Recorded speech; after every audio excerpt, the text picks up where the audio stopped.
नमस्कार दोस्तों, Mehta IAS academy में आपका स्वागत है। आज का टॉपिक है मुंडा शासन व्यवस्था। आप लोग जानते हैं कि जो मुंडा शासन व्यवस्था है जो कि झारखंड का सबसे प्राचीन जनजातीय शासन व्यवस्था है, जिसे पढ़ा शासन व्यवस्था के नाम से भी जाना जाता है। चलिए इसमें से कुछ हम लोग शब्दावली को देख लेते हैं, उसके बाद फिर इनके पंचायती शासन व्यवस्था को जो त्रिस्तरीय है उसे भी देख लिया जाएगा। और यहाँ से आप लोग जानते हैं कि यहाँ से एक क्वेश्चन हमेशा जेपीएससी का पीटी का पेपर 2 में पूछा जाता है। तो चलिए आगे बढ़ते हैं। तो ये प्रमुख शब्दावली में से देखा जाए, हाथू, हाथू का अर्थ होता है, आज से होता है ग्राम, और किली का अर्थ होता है गोत्र, जो कि बैकलॉग में यह क्वेश्चन पूछा गया था कि किली का आशय क्या है। और फिर खूट कट्टी हाथू, मतलब कि वह गांव एक ही गोत्र का परिवार का गांव को कहते हैं का खूट काटी हाथू गांव। आपको बता देते हैं, खूट कटीदार उसे कहा जाता है जो जो मुंडा शुरू से जिसका वंशज किसी भी क्षेत्र में जंगलों को काट कर वहाँ गांव बसाया हो और वहाँ पे जमीन को कृषि योग्य बनाया हो, तो उन सभी मुंडाओं को क्या कहा जाता है? खूट कटी मुंडा या खूट कटीदार। उस जमीन का मालिक को खूट कटीदार कहते हैं। इसे आप ना सीएनटी एक्ट में अच्छे से पढ़िएगा। चलिए अब कुछ एक गांव होते हैं जिनको कहते हैं परजा होराको। परजा होराको मतलब होता है या हाथू होरे नाको, जहाँ अन्य गोत्र के लोग रहते हैं। मतलब यहाँ पे अगर एक गोत्र के अलावा अगर अन्य गोत्र के लोग होते हैं तो उसे यह नाम से जाना जाता है। आप जानते हैं कि अगर किसी का जमाई बनता है तो उस समय वो अन्य गोत्र के लोग होते हैं, तो जहाँ से इस तरह का हाथों का नाम पड़ा। अब आइए, अब हम लोग पढ़ते हैं जो हमारा पढ़ा शासन व्यवस्था है उसके कितने स्तरीय है। तो देखिए सर्वप्रथम इसका कितना स्तरीय? 3 स्तरीय। कितने स्तरीय? त्रिस्तरीय। आप देख रहे होंगे। देखिए त्रिस्तरीय में हाथू ग्राम को कहा जाता है, ग्राम को हाथू कहा। यहाँ पे 2 प्रधान होते हैं। देखिए यहाँ पे ग्राम प्रधान, जो कि यहाँ लिखा हुआ नहीं है, ग्राम का प्रधान कौन होंगे? प्रधान, ग्राम का प्रधान कौन है? मुंडा। जबकि धार्मिक प्रमुख कौन होगा? पाहन। यहाँ छूट गया है दोस्तों, आप इसे देख लेना। तो धार्मिक प्रमुख कौन होंगे? पाहन। और यहाँ पे ग्राम का प्रधान कौन कहलाएगा? मुंडा। अब चलिए, आपको पता है कि इन लोग का जो गांव है वहां पे 3 स्थल इन लोग का स्थान सर्व प्रमुख होता है। जैसे देखिए पहला अखड़ा, आप यहाँ देख रहे होंगे अखड़ा।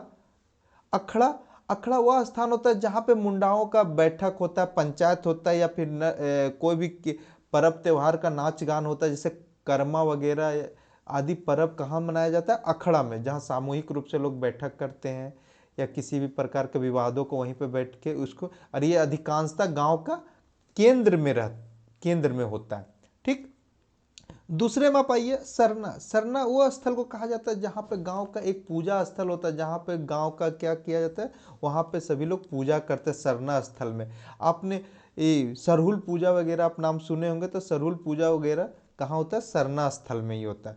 और एक होता है इन लोग का शासन। शासन मतलब होता है शमशान घाट, मतलब शमशान जहाँ पे कब्र हो, जहाँ पे दफनाया जाता है लोगों को, तो वह स्थान को हम लोग शासन कहते हैं। वहाँ पे इन लोग क्या करते हैं ना कि कब्र के अंदर कुछ क्या आपका उनके साथ किसी भी वस्तु को डाल के उनको दफना दिया जाता है, और उनके बगल में एक बड़ा सा पत्थर पे उनका नाम लिख दिया जाता है, और उसी तरह का एक पत्थर पे, इसीलिए पत्थर गढ़ी के रूप से में भी उसे जाना जाता है। अब देखिए इसके बाद अगर आप ग्राम से ऊपर जाइएगा तो एक पट्टी मिलेगा, आपको यहाँ दिख रहा होगा पट्टी। पट्टी हमेशा 12 गांव से अधिक के समूह को क्या कहा जाता है? पट्टी। 12 गांव के अधिक के एक समूह बनाया जाता है जिसके पट्टी कहते हैं। और पट्टी का जो प्रमुख होता है, आप यहाँ देख रहे होंगे, उसको क्या कहते हैं? मानकी। अब ये पहले पद था कि आप निर्वाचित होते थे, लोग चुन के आते थे, लेकिन अब क्या हुआ, धीरे धीरे ये वंशानुगत हो गया। अब चलिए आगे बढ़ते हैं हम लोग। आगे देखेंगे सब टॉप पे दिख रहा होगा, त्रिस्तरीय का सबसे टॉप पे कौन दिख रहा है? हमारा पढ़ा। अब जानते कि पढ़ा क्या होता है, कि इसका जो प्रमुख होता है उसको कहते हैं पढ़ा राजा, आप यहाँ देख रहे होंगे। और अगर एक समूह में हो, कहीं कहीं इसको पाट मुंडा भी कहा जाता है, पढ़ा राजा को पाट मुंडा भी कहा जाता है। ठीक ना, तो आप ये याद रखिएगा, अगर एग्जाम में अगर पूछा जाए पाट मुंडा, तो पढ़ा शासन व्यवस्था का जो प्रमुख होता है उसको पाट मुंडा या पढ़ा राजा कहते हैं। यह भी देखिए धीरे धीरे वंशानुगत हो गया, जबकि शुरुआत में क्या थे, ये हम आपको पता है कि शुरू में इसे क्या कहा, ये चुन के आते थे मुंडाओं के बीच से। समझे। पढ़ा राजा आपको बता देते हैं, ये जो है ना ये सर्वशक्तिशाली, मतलब कि यहीं पे सारे मुंडाओं का जो भी पर्व त्योहार हो गया, यज्ञ करना हो या किसी भी तरह का कार्य करना हो, तो संस्कृति हो या जो भी काम हो, पढ़ाई यहीं पे किया जाता है। अब जब सामूहिक रूप से कोई भी कार्य करना हो तो पढ़ा राजा के आज्ञा से या इन्हीं के आदेश से, और यहीं पे सभी लोग मिल के करते हैं। या किसी प्रकार का विधि भी बनाना हो तो विधि यहीं पे बनाया जाएगा।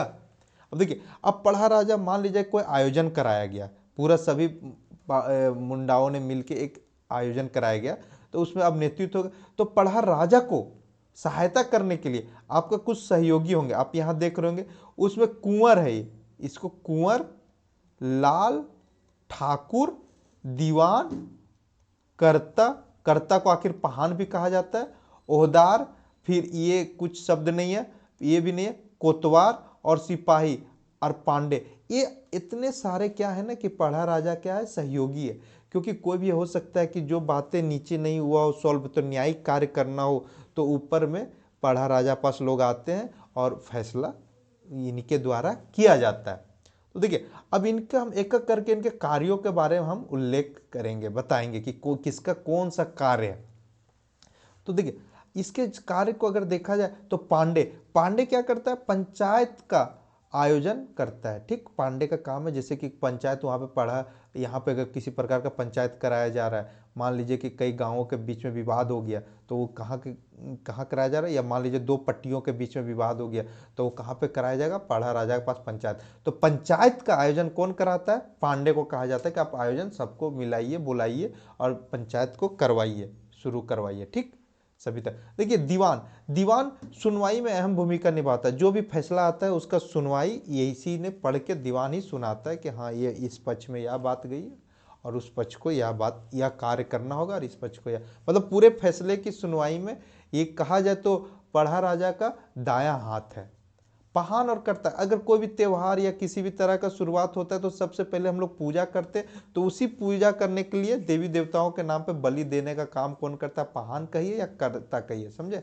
पन भरा पानी लाकर पिलाता है लोगों को, जो समूह सम्मेलन हो रहा है या बैठक हो रहा है तो बैठक में पानी पिलाने का काम पन भरा का काम है। ठीक ना। पन खावा, अब पन खावा देख रहे होंगे, पन खावा आपको यहाँ दिखाई दे रहा होगा। पन खावा इसका काम है खैनी, चूना, पान बनाकर आदि देना जिसको कोई जरूरत पड़े पे। इसके अतिरिक्त अब देखिए यहाँ पे क्या है, एक हमारा लाल है, लाल हमारा वकील का काम करते हैं। ठीक ना, लाल का क्या काम है, वकील का काम है।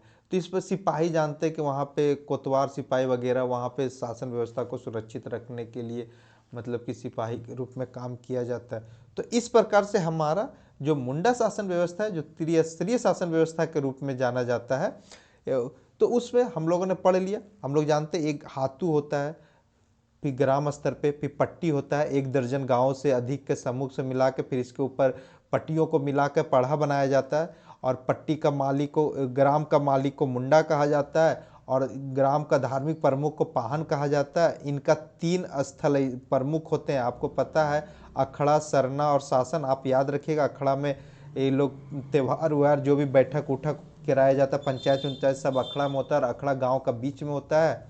सरना पूजा स्थल होता है जहाँ पे गांव के लोग पूजा करते हैं। शासन उनका कब्र स्थल होता है जहाँ पे लोग को दफनाया जाता है, और वहाँ पे पत्थर गाड़ दिया जाता है।